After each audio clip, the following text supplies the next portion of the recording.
Here we are. This is Quick Take, where we talk about the questions that are on the minds of executives everywhere. I'm here with my good friend, James Capps. How are you, James? I'm great. I'm working from the green room today. So, uh, different office, different attitude. Does that mean you're about to go on I'm stage?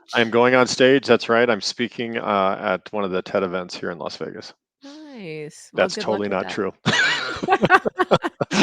I knew, but I was going to just I go know. with it. I'm like, somebody's going to call me on that. Somebody's at the TED event in Las Vegas and they're going to look for me and it's going to be a Where's problem. James? They wait all day and he never comes out. He's Jerks. still in the green room. But that's okay. Well, so we're here. What are we talking about? You Tell know, we us. are talking about, we were an event actually this Mhm. past week or two ago, and one of the speakers threw out one of those pithy phrases that I've heard around, which is, you are the average of the five people that you surround yourself with, and I just clicked as one often those little phrases do, and I think took note of it, and I think it's an interesting premise, and I know you and I chatted about that, but because I'm a nerd and I wanted to know, did somebody do the math on that? And sure enough, there was an Somebody do the interesting math. article that Yeah. someone did some studies on it, and well, to bury the lead or not bury the lead, that's not true. It turns out it's not true. So tell us more. What did that article say?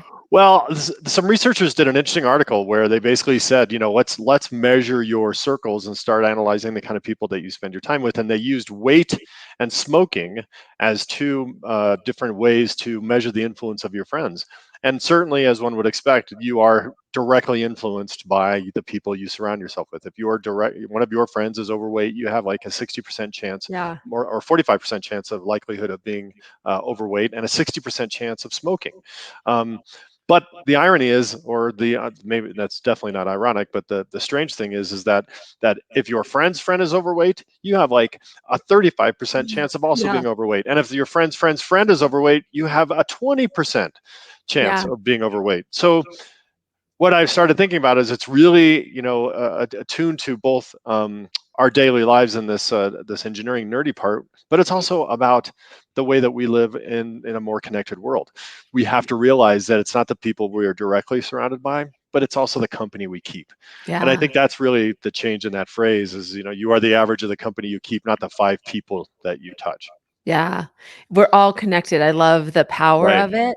And just it's that whole idea that the people that are in your core nucleus Hmm. influence you, but it's Right. not just them, it's the people that you don't even know. And Right. there was one other thing around happiness. They Absolutely. said Absolutely. too that the people, and that was crazy, that the people that are outside of that, if they report having a satisfying life, then You are you're more more likely likely to. to as well. Like crazy. Yeah, I think that the huge takeaway is that you are ultimately influenced by people you'll never meet, Yeah. and that's a big deal. And that's kind of a radical thought if you really chew on it a little bit. Those friends of friends, if you will, are still part of your ecosystem. And you know um, not to get too weird about it, but it is part of the human condition that we are ultimately a group of people that are coexisting together, and that we influence each other in ways that we don't expect. Yeah. So I think it's important both as a human being, but this does have applicability as a leader, and as a manager, and as a mentor, and anybody in a professional realm. You have to consider this, and I think it's something that you really should chew on. Yeah, so help us, give us some tips, maybe 3? Yeah, one, two, three. I think I got three here. I think the first one really is you should audit your friends, Yeah, audit the people that you're hanging out with. So many of us are work with peers, or spend time with, or surround ourselves with people just because we've always surround them ourselves with those people. yeah, And sometimes you realize, gosh, I have nothing in common with that person, or really he's just not a good person, and you have to realize that this person does influence you. So you should always mhm, take time. Again, many of our the advices we give are lean forward, do something, take an action. And in yeah, this case, audit the people that you surround yourself with, and be sure that they are the kind of people you want to be around.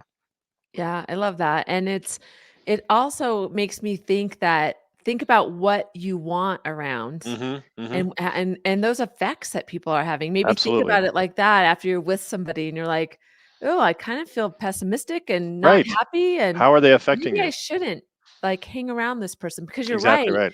right. It's because we've done it for so long that we just automatically do it sometimes. Right, right. There are definitely energy and attitude vampires out there that those people will, that they will suck that up right out of you. And I think that the second corollary to that, the second piece of advice is really, you should challenge yourself, and with the people that you're around, have a thoughtful conversation with yourself about who you want to surround yourself with. And I think this goes so poignantly to leaders who surround themselves with other leaders or people just like them. And you're not really going to get the kind of influence and perspective that you really want. Yeah. I've talked many times about having worked with a pessimist for many years. He was a QA guy, so by definition he was a pessimist. But his attitude and his point of view was so important, Yeah. and the way that he influenced me. And I think it's important that when you're going to audit your friends, and then you're going to or audit your inner circle, and then you're going to make sure that your inner circle is diverse, diversity in thought, diversity in age, diversity in perspective. And I think you need to challenge yourself that maybe sometimes it's going to be uncomfortable, Yeah. but it's important to make sure that that's a different point of view.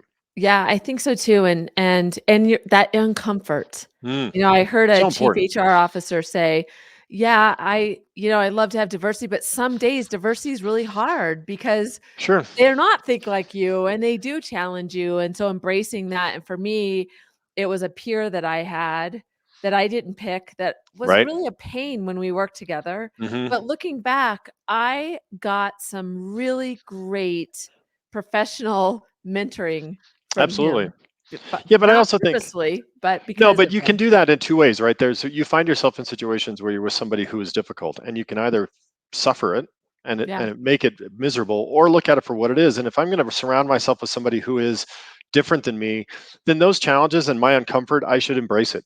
I should look at Mhm. it as an opportunity to go, okay, I don't like this. Why? Yeah. Why did that not align with my thinking? And so if you can turn that discomfort into an opportunity, it's just much more valuable. It's hard enough when you're stuck with somebody who's a jerk, but boy, if you can find a way to turn some value into it like you did, then it's an interesting, Yeah. it's an interesting outcome. It took years, years, years, and tons of Oh, therapy, but therapy, finally liquor, did it. totally get that. Yeah, yeah, yeah. Liquor. I can't even Yeah. imagine how many miles you ran just to get through Exactly. that. For you, it wasn't liquor; it was miles. I know it. Alright, what's number 3? The third one is really, we joke in the risk environments, when you look at enterprise risk or technical risk, you have to look at your vendors, right? Yeah. One of my favorite infosec hacks of the last 10 years was when Target was compromised, and it was the air conditioning company who had got compromised, who had access to Target, who then it's really the vendor of vendors. And I think in this case you have to look at your friends. And Yeah. while you can convince yourself that this particular individual is different, and that's why I like him, but all of his friends are horrible people. The truth is, as we said before, statistically and scientifically speaking, you are influenced by your friends, and so you have to be thoughtful on the reality of who you are spending time with. And while you certainly talk to your kids about this, and this would be the advice you'd give them, you need to give it to yourself to say, look beyond that individual, look deeper into that outer rings of your core friend group, and understand those vendors of vendors, those friends of friends are influencing you in ways that you cannot control and may not be able to see. Yeah. And embrace those people that are outside of Of you course. that you wanna get to know and Hmm. be a part of that and think about that nucleus, because that kinda gets me excited to go, "Wow, James, you're surrounded by some incredible people, and just by, knowing you, I'm a better person." Well, I can say the same for you. I mean, geez, just being loosely associated to another Tom and Chuck is very exciting, alone just you. But you're right, and I think you want that circle to move and shake and change, Yeah.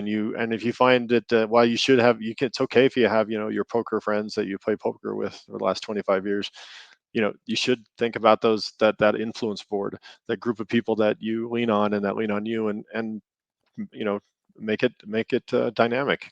Allow Yeah. yourself to be in a different place in a different time, and learn and grow from it. Yeah. And it's so great just to be thoughtful around it and not just allow it to happen. I'm just reiterating that again because I think as that's you're the key talking, here. I'm like, Yeah. there's so many passive decisions that we make, and this is probably a really top one to kind of analyze and Yeah, go, how can I shift this up? Because there's also this obligation. We've been together playing poker for sure. 30 years. How could I be the one that says, I'm done? Right, right. And I think that's like what it comes down to, those three things, audit your friends, make sure that you're challenging yourself with the people in that circle, and then make sure you're looking at your friends of friends. Each of those are an active choice. It's that you need to be thoughtful in that. You need to be doing something, and the passive approach here will find you, really being not having the kind of creative thinking and the progressive mindset that you need to have as an effective leader today. Yeah.